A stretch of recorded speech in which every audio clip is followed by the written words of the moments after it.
Masuk ke sifat yang kedua ya. Sifat yang kedua dari estimasi apa tadi parameter tadi ya. Misalkan W1 dan W2 adalah dua estimator yang tak bias untuk parameter theta. Jadi ini yang sifat yang kedua ini sudah melewati sifat yang pertama ya, di mana tak bias dulu ya. Nah, di sini ada dua estimator yang sama-sama tak bias. Masing-masing dengan variansi W1 dan variansi W2 ya. Jadi masing-masing estimator itu punya variansi. Nah, kita akan mencari mana estimator yang lebih efisien. Nah, suatu estimator dikatakan lebih efisien ketika variansi dari estimator tersebut lebih kecil dari variansi dari estimator yang lainnya. Seperti itu. Nah, sekarang kita rangkum dulu ya. Dari sifat satu tadi kan kita sudah punya beberapa estimator yang tak bias ya. Nah, di sini tadi kita punya, saya beri nama aja T1 ya, expert itu estimator tak bias gitu ya. Ini adalah estimator tak bias untuk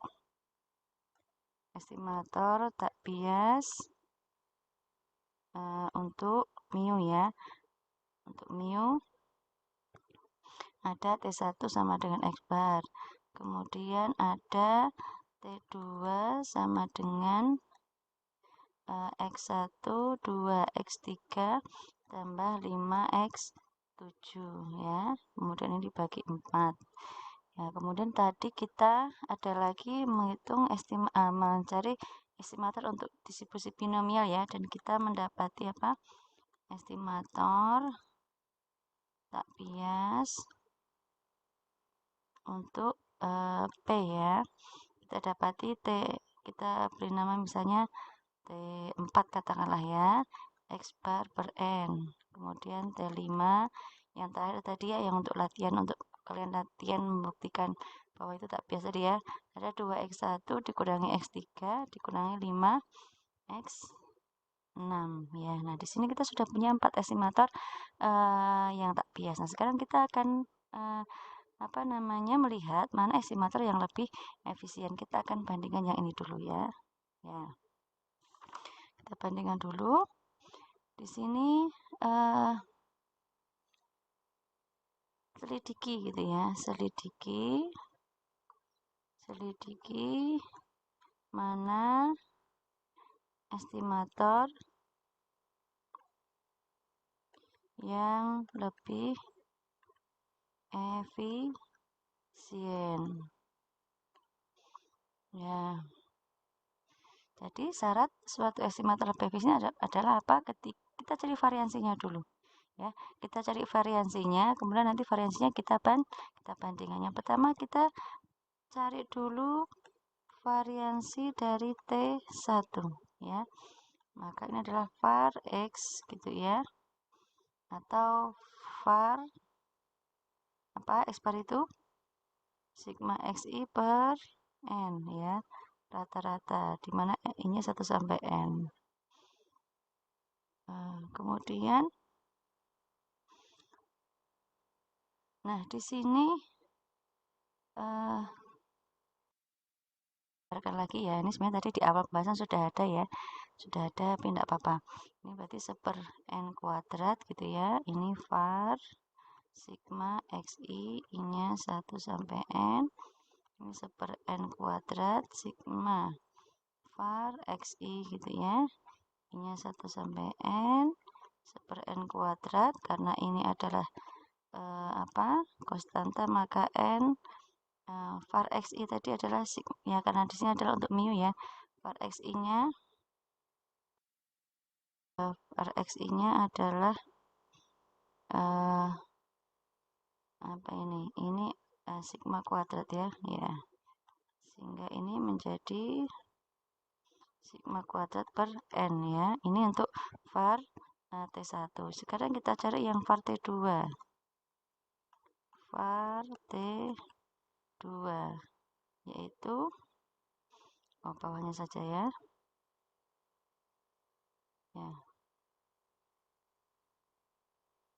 Sekarang cari var T2 sama dengan var T2 nya adalah X1 kurangi 2 X3 ditambah 5x7. Ya. Tambah 5x7 apa x6 nih? 5x7 ya. Tadi PR-nya ada 5x7 ya. Ditambah 5x7.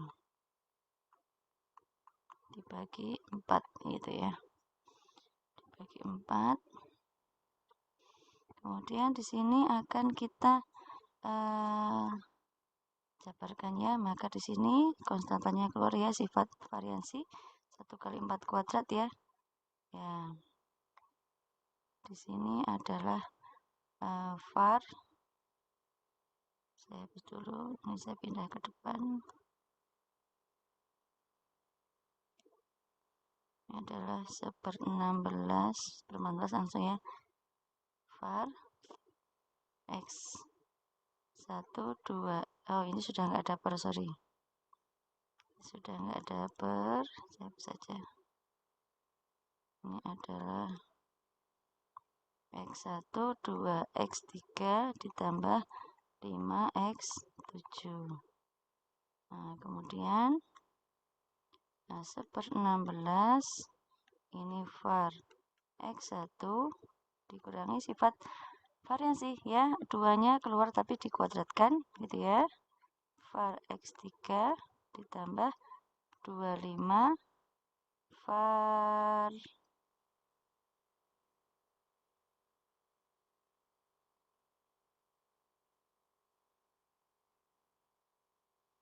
ditambah 25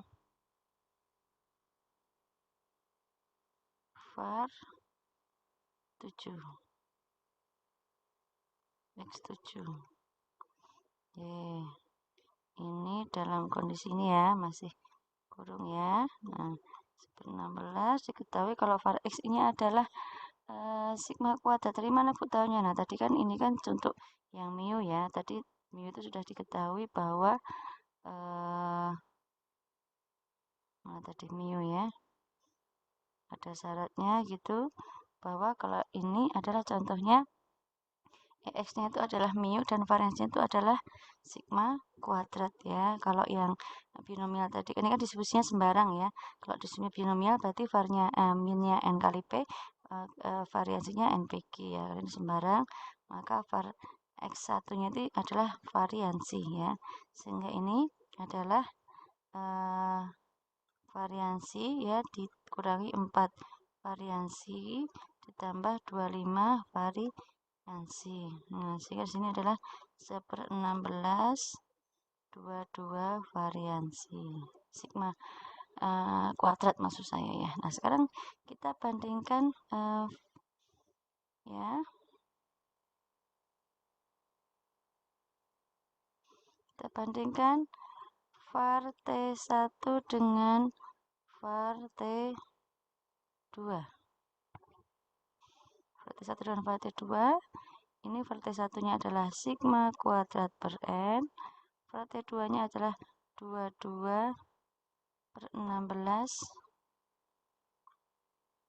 sigma kuadrat. Nah, di sini hasilnya adalah 16/22 n. Ya. Nah, di sini hasilnya kira-kira mana? Lebih besar yang T1, variansinya lebih besar T1 atau variansinya lebih besar T2? Ya, dari sini sudah terlihat bahwa variansi T1 itu lebih kecil ya. Ya, jadi kalau contohnya begini ya. Jika AB kurang dari 1 gitu kan, maka A-nya kurang dari B kan ya. Ya, balikannya kalau A per B lebih dari 1, maka ya A lebih besar dari B ya. Maka karena di sini kurang dari 1 ya, pasti ya. Ya, kecuali n-nya nggak boleh 0 ya, di sini n-nya nggak boleh, terus minimal 1 kan begitu. Maka di sini terlihat bahwa variansi T1 itu kurang dari variansi T2, maka T1 lebih efisien. Ya, seperti itu. Nah, ini silakan yang ini dicoba ya. Ini sekarang untuk P ya. Untuk P itu nantinya saya bocorin ya. Jadi nanti ini var T4-nya itu adalah P/N kuadrat. Nanti var T5-nya itu adalah 7 P/9N. Nah, nanti kalian bandingkan var T4 dan var T5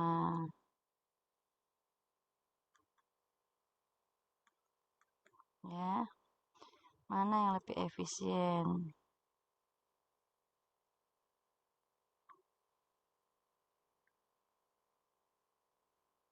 Ya, silahkan nanti ini dijabarkan ya, dijabarkan biar mantep ya, walaupun sudah ada hasilnya, tapi kalau kalian bisa melewati prosesnya kan itu akan lebih mantap ya. Nah, sekarang kita sudah sampai sifat yang kedua, bahwa jika variansi dari suatu estimator lebih kecil dari variansi yang lain, maka dia adalah variansi yang lebih efisien, seperti itu. Nah, sekarang kita akan melanjutkan sifat yang ketiga. Sifat yang ketiga ini adalah kita akan mencari apa namanya suatu estimator yang umfu ya. Yang umfu itu bagaimana? Jadi yang umfu itu adalah dia itu sudah tidak bias dan juga efisien ya. Di sini kita bisa menggunakan batas bawah Cramer Law atau Cramer Law lower bound gitu ya, batas bawah Cramer Law. Nah, didefinisikan apa Cramer Law lower bound itu? Yaitu suatu penafsir tak bias, katakanlah W ya, di mana W itu X1, X2, Xn dikatakan efisien ya, efisien tadi jika memenuhi ini, bahwa variansi dari W itu sama dengan 1/(1/) negatif N kali ekspektasi dari do kuadrat dibagi do theta kuadrat ln fx. Ln fx ini adalah fungsinya. Kan saya akan meneruskan tahapannya ya, agar nanti mudah untuk dikerjakan dan mudah untuk diingat ya. Jadi tahapan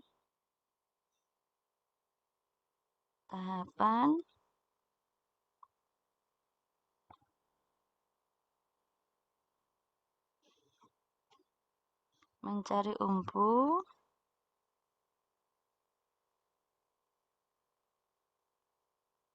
dengan CRLB.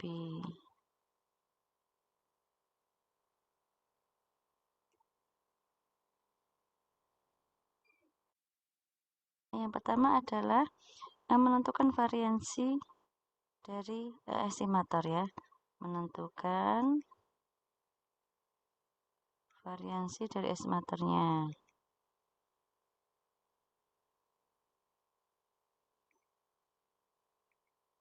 Estimator tadi disimpulkan dengan theta topi ya, karena dia pendugaan. Jadi kalau menduga itu biasanya tandanya adalah ada topinya. Langkah yang kedua adalah mencari len-nya ya. Mencari len dari fungsi fx-nya. Ya, apakah itu binomial, apakah itu eksponensial gitu ya. Nanti menyesuaikan ya.